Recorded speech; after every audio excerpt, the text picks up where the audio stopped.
What started out as a modest college film project has grown into a full-length documentary complete with a world publicity tour.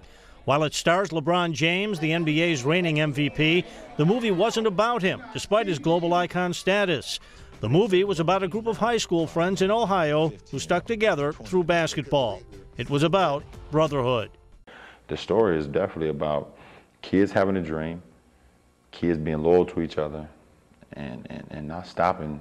This documentary, called More Than a Game, was conceived as a short film for a college film class. It included James and his pals at St. Vincent St. Mary's High, but well before James' basketball skills made him a household name around the world.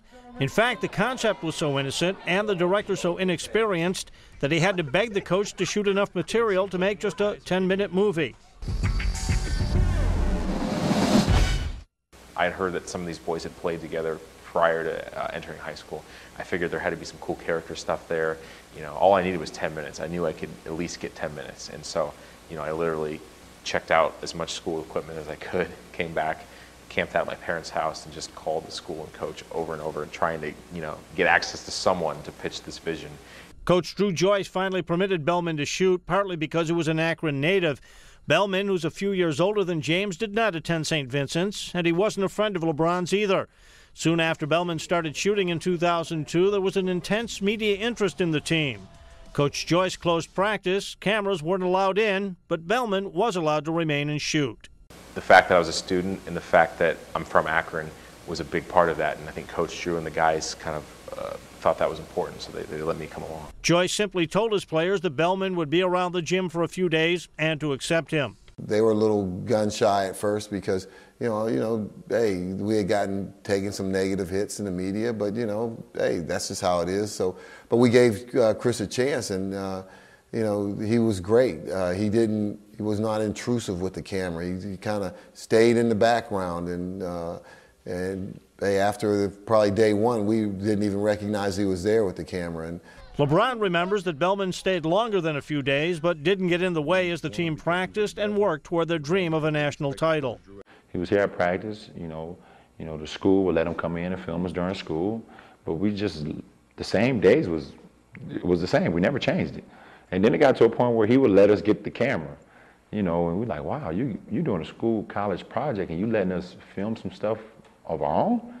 That's, you know, we feel powered then. So he was great. He was definitely great. For Bellman, the film took 6 years to make. He wanted to tell a story about the friendship of these players and their father figure coach. And though he wasn't close to being a Hollywood insider, he was still able to get financing for the documentary, despite it being the first film he ever made.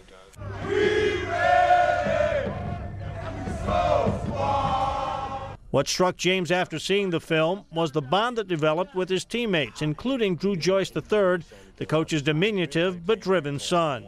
You know, 4 or 5 kids in the inner city growing up and having a dream, and Coach Drew being that guy that basically was going to make it possible for us to make it a reality.